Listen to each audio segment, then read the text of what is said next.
Okay. All right, we're gonna get started. It's by mine. We're gonna get started. Okay. So, do you remember when you guys were filling out the graphs? Yeah, I didn't do it. You weren't there that one day, but we filled out all the graphs of like we graphed all the questions, the type of questions that you guys missed. Remember?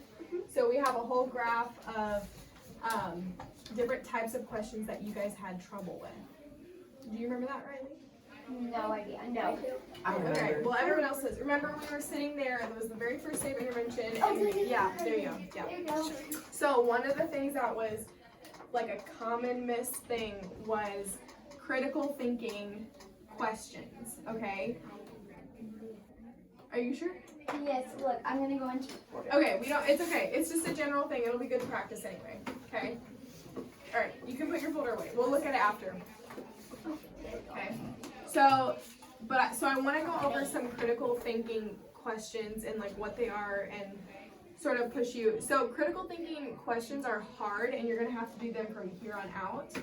And even like when you're in high school and you're doing the SAT and ACT and stuff, you have to think critically about what you read, okay? So I had to do that when I was in high school trying to get into college. I had to do that in college, so you'll have to do it for the rest of your life.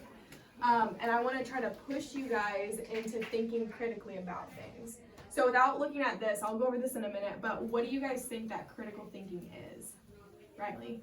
I think critical thinking is when you are like actually like get into the thing and you just like think throughout and try to understand it more. Okay. So you could actually like get the right answer and go deep into it. Okay. Brooklyn, what did you think critical thinking I was? thought it was like you're thinking like really deeply about it. Yeah, kind of. So, John, did you have something to say? Okay.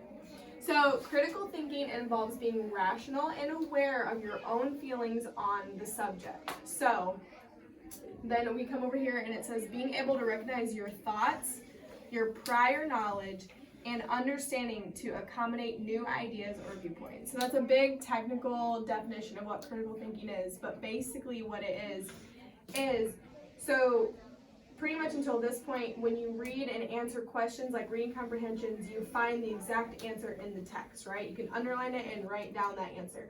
So what critical thinking is it might not be directly in the text, but you have to think logically about everything that you've experienced in your life, everything that the text says, and base your answer off of that. So you have to do a little bit of inferencing, okay? Does that all make sense? Mm-hmm. So if you, like let's say, for example, give me a celebrity that you guys all know, Riley. Ariana Grande. Okay.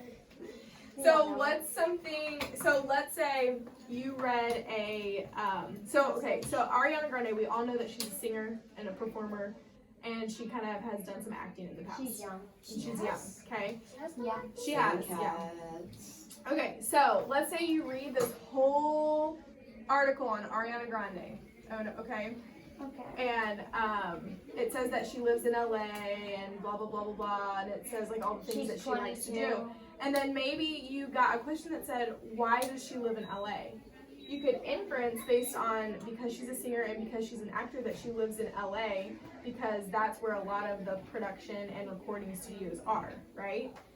So that's kind of a weird example because I wasn't really prepared to like talk about Ariana Grande, but that's like the article might not directly say like, oh, she lives in LA because A, B, C, D, but we know that she's an actor and most actresses and singers live in LA because that's where the production happens, right? So it's harder. These are hard questions to answer, but we want to get in the habit of thinking critically about things, about asking why, about using stuff that we've learned from this vacation or in 4th grade or whatever, and pulling that in and connecting it to the text to answer questions, okay? That makes sense? Okay. So what we're going to do is we're going to read this story, Bienvenido a Nueva New York. Are we doing popcorn? Spanish. We're going to read it and then we're going to answer some questions, okay? So there's 5 paragraphs and 5 of you. So Brooklyn, let's start off with the first paragraph. And you can highlight if you want to. So everyone get a highlighter. Can I read it? Can I read it? Yeah. You can do whatever. In the summer of